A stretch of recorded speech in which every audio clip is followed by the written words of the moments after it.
I honestly can't recommend it highly enough. Wow. It is. Everyone hear this? Yeah, by a wide margin, it's my favorite movie of the year.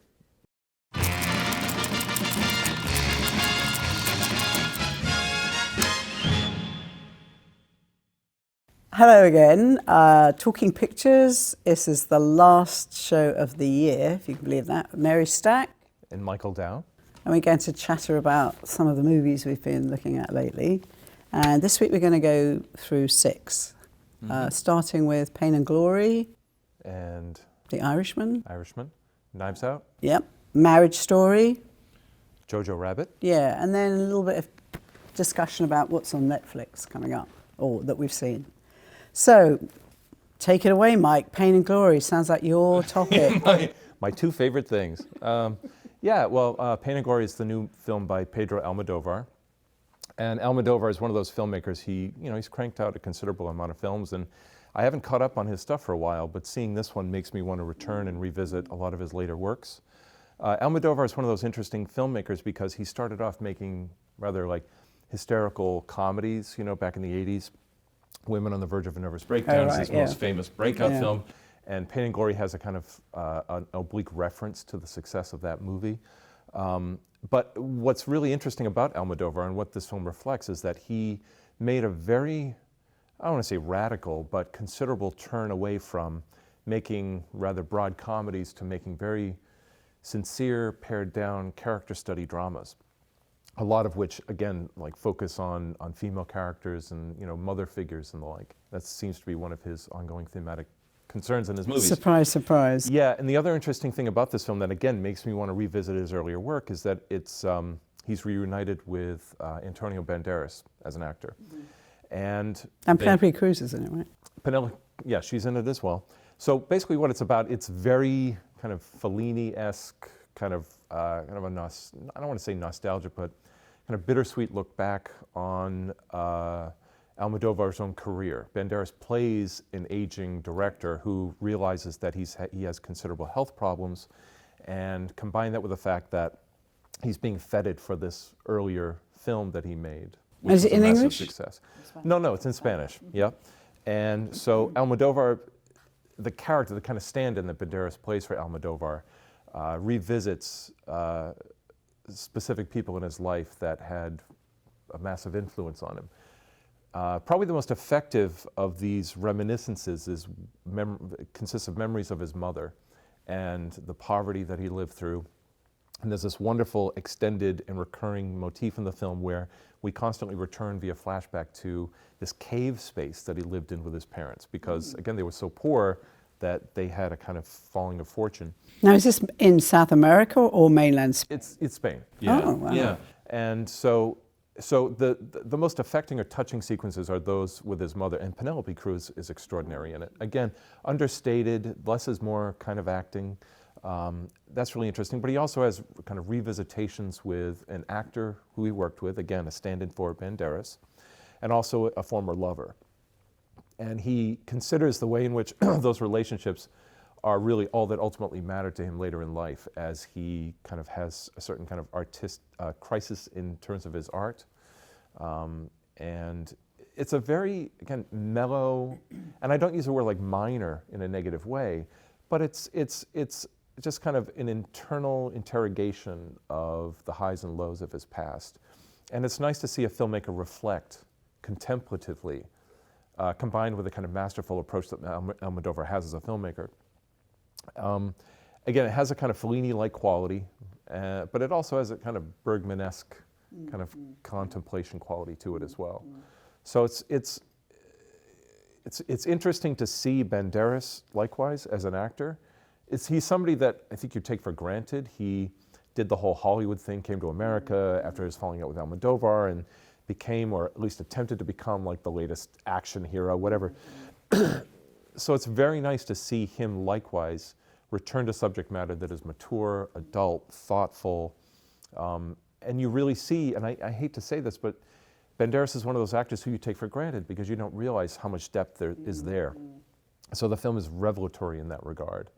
And also it's funny because it's one of these movies that I liked a great deal, but thinking back upon it, I'm like, I don't remember like real specific. It's not like a lot happens in the film, so it has something of a kind of subjective, dreamlike quality Interior. to it as well. Yeah, yeah, nice. It's very interior, and I got to say that the very last moment of the film is this lovely commentary on how life imitates art, and old hat themes, but you can see that he's focusing on how cinema kind of both provided him a salvation relative to the poverty he lived through and the failed relationships that he's had, but then also, I think for that matter, likewise, the limits of art in the face of mortality.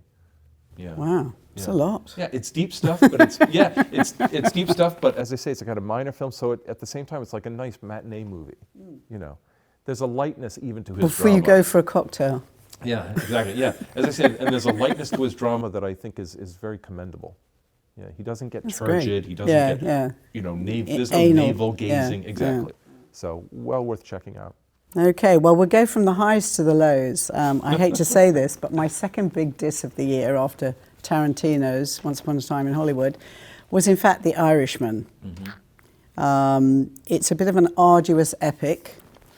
I like Martin Scorsese. I love him. One of my I love heroes. him, which is why I went. But it's 3.5 hours long. It's star-studded with the usual lineup of regular suspects that he loves to use. In relation to the subject matter, right? It's always the same actors in the gangsters, same genre. organised crime. So it's very well crafted in terms of production. It spans a long period of time. It starts post-World War II, and then it comes right up to Hoffa's murder, which I think was in 1975. So it covers Kennedy's assassination. And Alleged murder. yeah, we must say. yeah. His body was never found. That's another thing. Yeah. Some criticisms have been levied about the digital Botox that's used in this film. There's a de-aging technique. Yeah, where De Niro looks like he did in Taxi Driver, and then of course gradually, over time, becomes himself. Was it distracting?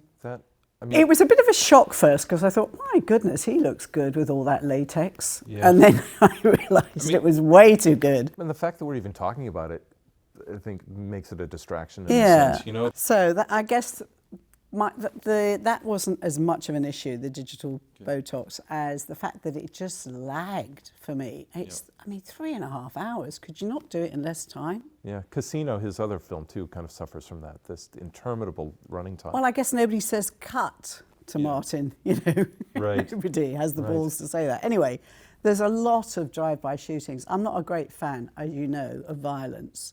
So the subject matter, unlike most people, in itself was hard for me to stomach.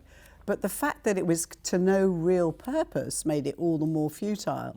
So anyway, the plot centres around the Irishman, who is Frank Sheeran, played by De Niro, who comes back as this kind of drifter at the end of the Second World War and gets a job in the meatpacking district in Philadelphia and quickly gets hired by the mob.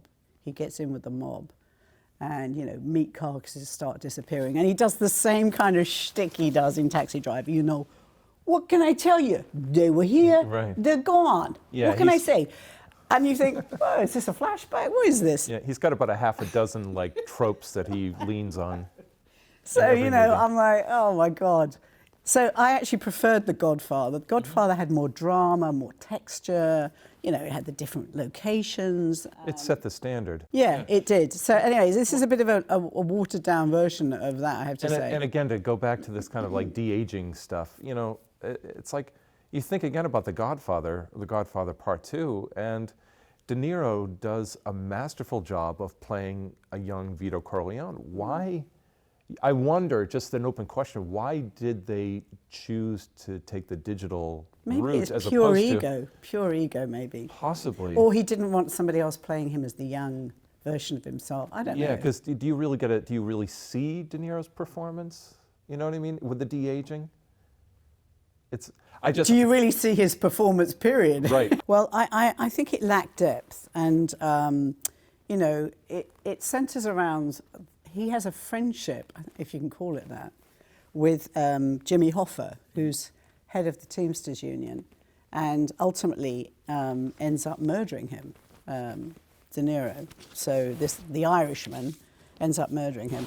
Supposedly, but apparently Hoffa's body was never found. No one was ever charged with the murder. So I'm wondering if this was based on supposition or a confession one of the gangsters made in prison. Anyway, Hoffa really is brilliantly portrayed by Al Pacino. He's very animated and stomps around and chew passionate. scenery like usual? No, I thought this is one of the best performances I've seen him in. Interesting. And he's power-driven and cantankerous, but he does seem genuinely interested in the working man, the plight of the working man. You feel this man has a cause, whereas the Irishman is this empty, vacuous mercenary who just does these hit jobs. And you think, hang on, shouldn't this film have been about Hoffa? You know, I actually would have preferred it to have been about Hoffa. That was much They more don't compelling. humanize the character enough. Well, the only emotion that Frank Sheeran does display is anger. There's a horrible scene where his daughter is working in the local grocery store at one point. She's about 10. And she comes home and she mentions to her mum that the boss pushed her because she didn't do something properly. He goes, he what? He what? He pushed you? This is after he's like killed half a dozen people the night before. So he goes down to the grocery store and totally kicks the front door in and beats this man to a pulp in the street.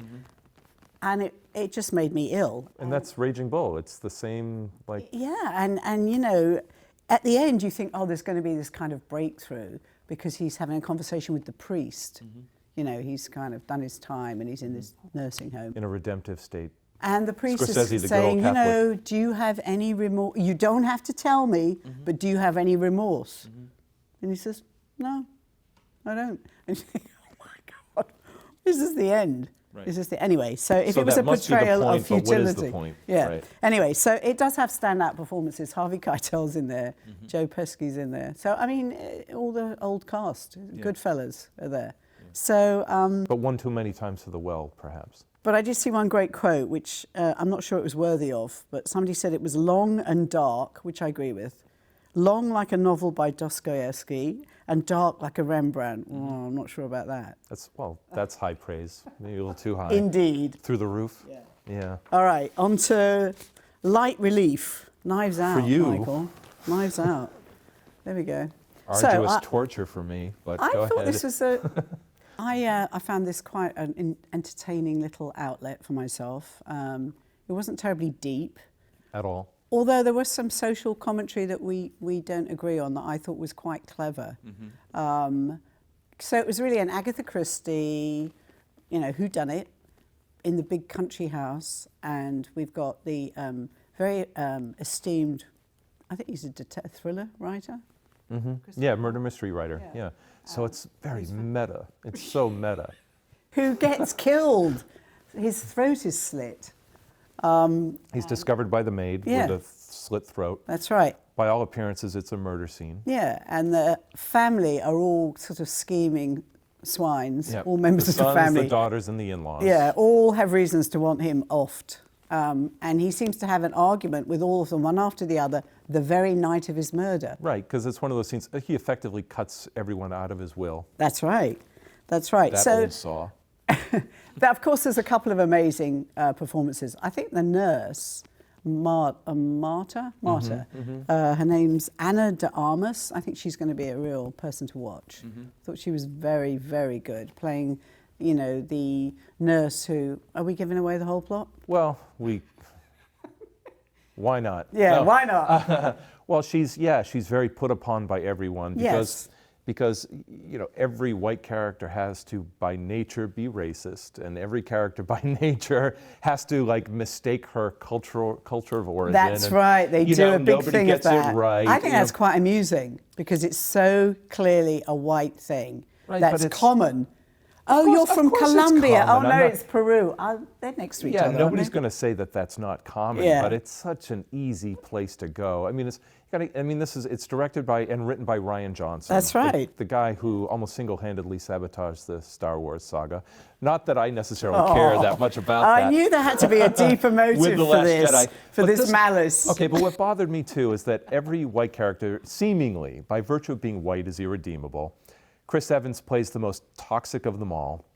And What's his name? He's got a strange name. I don't even like remember. Arson or something. Yeah, but what's even worse is that there is this really stupid, I dare call it ironic twist, but Daniel Craig's character, the detective, He's brilliant. He's from the Deep South, and Sweet and southern. wait, everybody, he's the one character who isn't racist, who's from the Deep South. How's that for a twist? I mean, that's just so stupid, okay?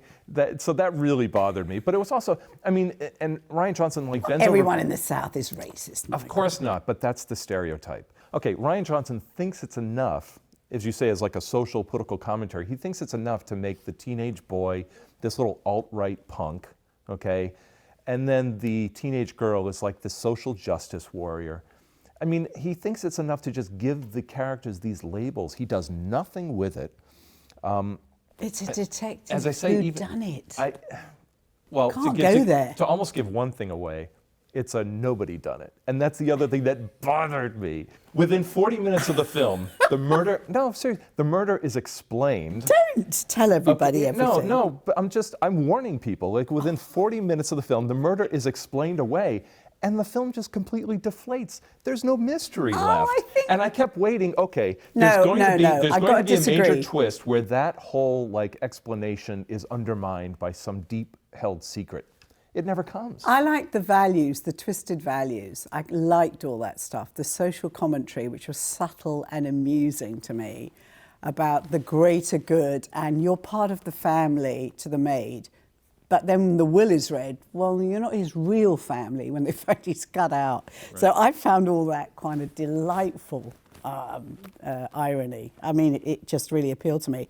And also I like the fact that the kind of person that had the best ethic and values was the help. The person that should be scheming like in Parasite. And the detective both. Yeah. So she isn't the character out of Parasite at all. She's a very kind of hardworking, noble person. Go see Murder by Death. Go rent like, a movie from 40 plus years ago that's so much more effective. Well, there was one redeeming thing for me. I used to love Daniel Craig back in the UK when he did really, really cinema verite roles, harsh, rugged, edgy stuff, before he became James Bond.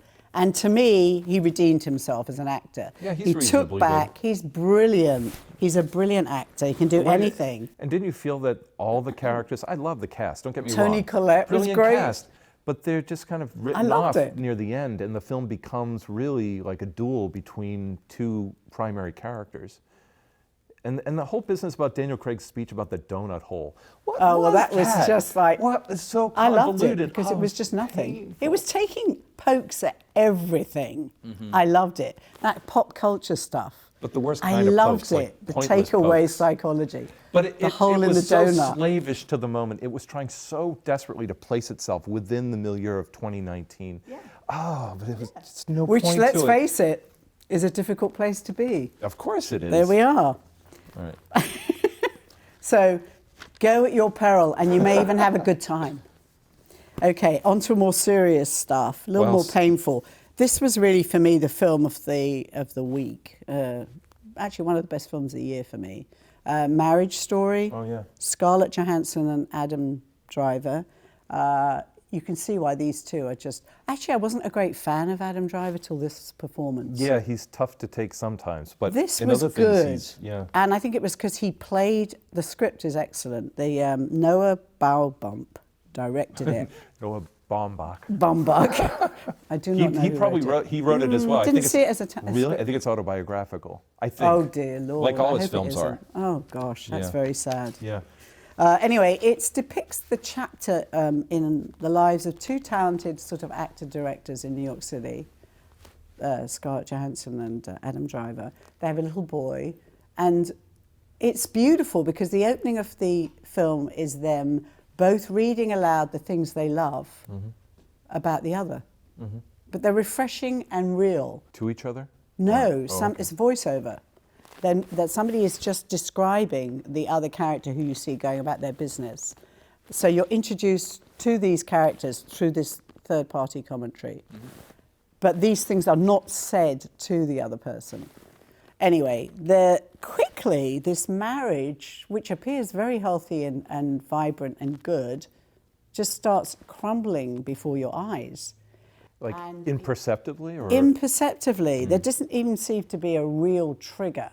There's some reference to him having a fling with one of the people in the cast, but it's not like they're caught in the act or it's any big deal.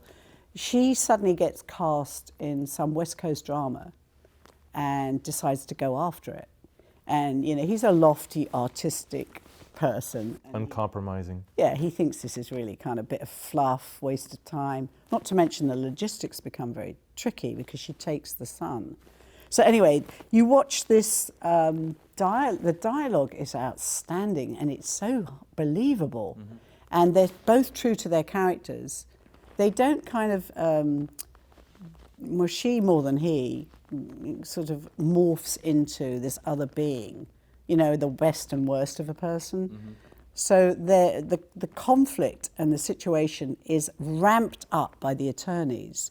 And this is what so often happens in a relationship. Pitting one against the other. Absolutely. This bulldog woman comes into the picture and creates this scenario of terrible conflict that was not there.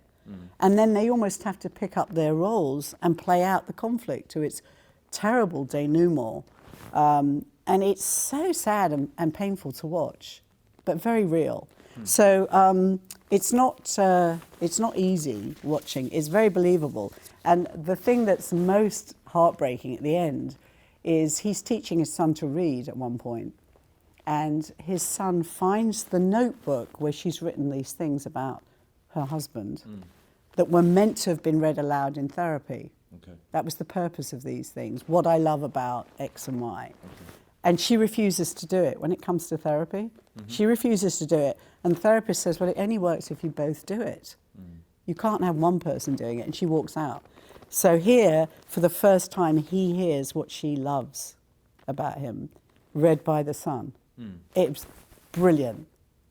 Brilliant. So moving. It's similar to something like Pain and Glory. I just like movies that pay attention to very like common human details, right? Because often it's in the small things that take on kind of profound consequences, like post facto, right? Yes, yes. And yeah, I thought there was an incredible amount of interior work. And now you say it was his story, it possibly could be. It was certainly written by someone close to that, that Who really understands observed it. Yeah. So I thought maybe he was the little boy in it at one point. Yeah. Because this little boy, you know, it's like ping pong back and forth. Anyway. And no digital de-aging. No, and a very, not a high budget film. Very simple film. Yeah. Very well scripted. Excellent. Yeah, carefully observed. Well, I'd say, given your example and then our next example, Scarlett Johansson, it's like, it's funny because I'm remembering how fantastic she is. You know, again, another person who went off and made all these like bloated Hollywood movies, and I know she still does it, whatever, but she's phenomenal. I mean, she, you know, seeing my movie, if you want to make the transition to JoJo Rabbit, because she's one of the main players. She's like the heart and soul of JoJo Rabbit. And she's such a nuanced performer. She's really, I like the kind of indie Scarlett Johansson. I like the actress who really goes and takes risks with roles and puts herself out there the way she does.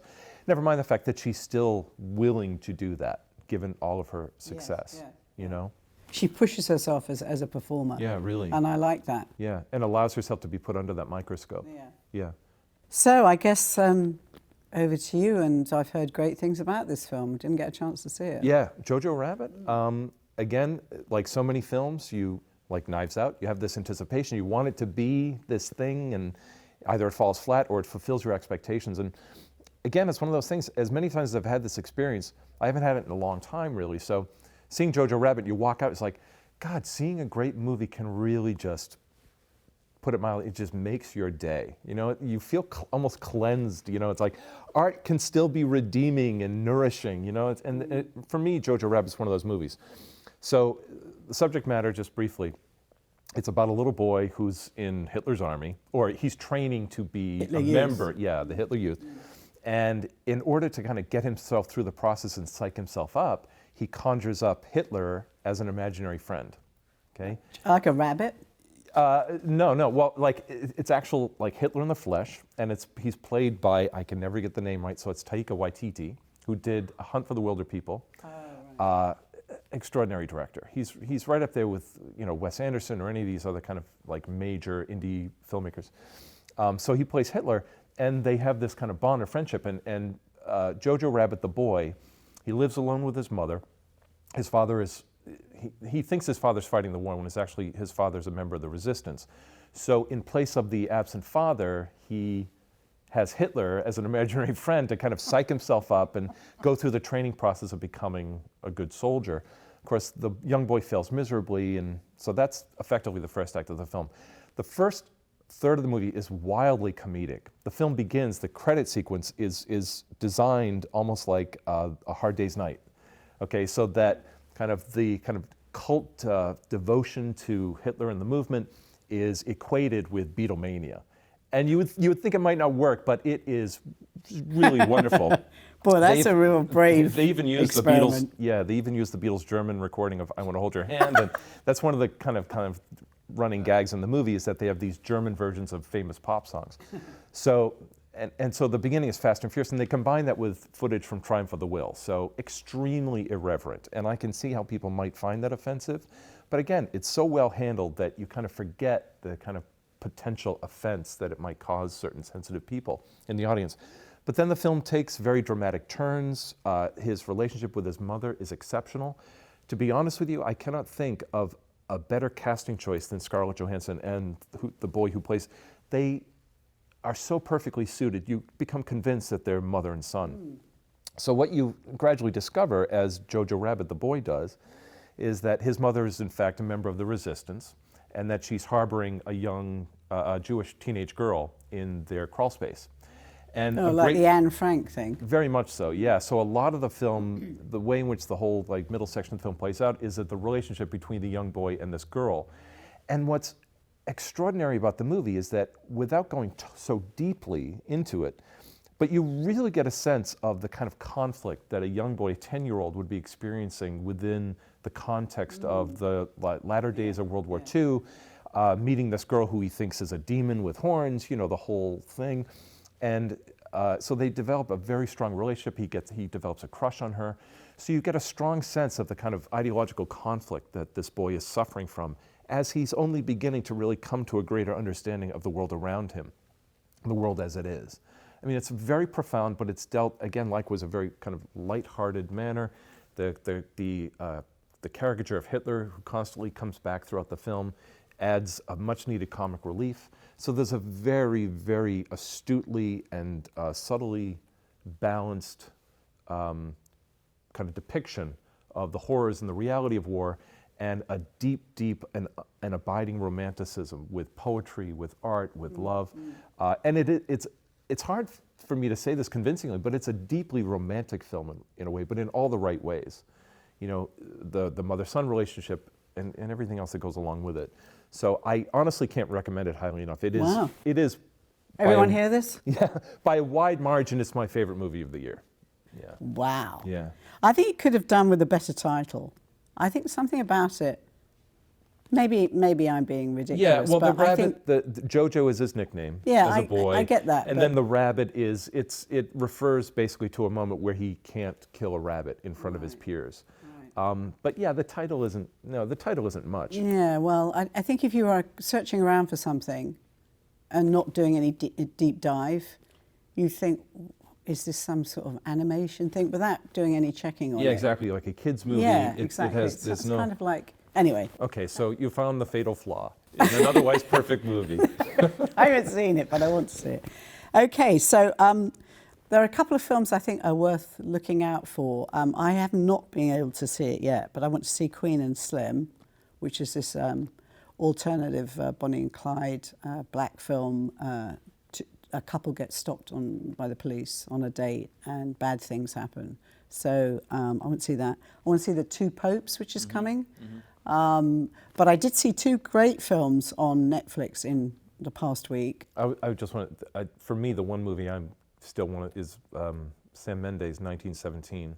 I think that's going to be the sleeper of the year. Right. It's one take. Yeah, I just a digital take, but one take I don't think I can in take real any time. more war. I know. Honestly, Dunkirk, and then I watched that whole Then, saga. They Shall Not Grow Old. They Shall Not Grow Old. I don't think I can do it again. But anyway, and also, I have to say, talking about great films, I felt Tolkien's depiction of trench warfare was probably the best I've ever seen in a fictionalized version. Right. And that sunk without trace. And that's that a film that's just, I loved it. Forgotten. Yeah. Okay, The Crown, excellent film about Henry V. If you like history, low budget but very effective. Truly a remarkable film. And A Fortunate Man, which was a Danish film I happened upon this week, about a civil engineer growing up in Jutland, who is kind of in a religious household but has enormous vision to create solar-powered a dam structure with canals throughout the country when he's way ahead of the curve. Remarkable film. Sad film, but now that was long, but well worth the watch because you actually went on a kind of an interior voyage with this man, with his demons. Good film. So that's me, really. Did we want to summarize our favorites of the year, or least favorites? I mean, Mine are painfully obvious. JoJo Rabbit, no question. Once Upon a Time in Hollywood, we worst both, movie of well, my lifetime, to put it mildly. That was my worst film of the year for me. Yeah, and honestly, I felt that there were two performances this year which were so far above everything else, certainly I've seen, maybe we've seen, as Joaquin Phoenix in Joker. Oh, really? As far as I'm concerned, he's the whole movie. Because I was reading a review recently of Joker and how, certainly every American movie has to portray revolution as an act of insanity, so the politics of that movie are very jumbled, but Joaquin Phoenix is he's peerless in that film. And then, of course, Renee Zellweger in Judy. Yeah, that's another film that didn't get any of the accolades it should have gotten. Yeah, I don't know if she's still got the kind of wind behind her back as far as award season is concerned, but God. Yeah, I thought that was exceptional. Two performances that are just like full-throated embodiments of the characters. Incredible. Yeah, I have to agree. Judy was one of the top films for me, and Harriet. I thought Harriet was another one of those uncelebrated wonders. Superbly crafted film. It's funny, you go through a year and you think, oh, there's not much out, there's not much, and then you get to this point of the year, November, December, award season, you're like, all of a sudden there's this glut of choices, and so many things just get forgotten or fade away prematurely and unfairly. And of course, a lot get marketed actually at this time of year deliberately for the Oscars. Of course. Yeah. And it's a shame because, as you say, Knives Out is getting all sorts of nominations. It's really not worthy of lots of nominations, honestly. No. It's entertainment, low-level, undemanding entertainment, not in any manner masterpiece or no epic No, but it's got quality. all these Golden Globe nominations. Of course, Yeah. So they should ask us, Michael. Simple. Exactly. Check with me. Spread it out, people. It's like an 11th month paucity and then an overabundance of riches. So I guess it's the end of the year for Talking Pictures. So it's goodbye from Mary Stack. And from Michael Dow. And we'll see you next year.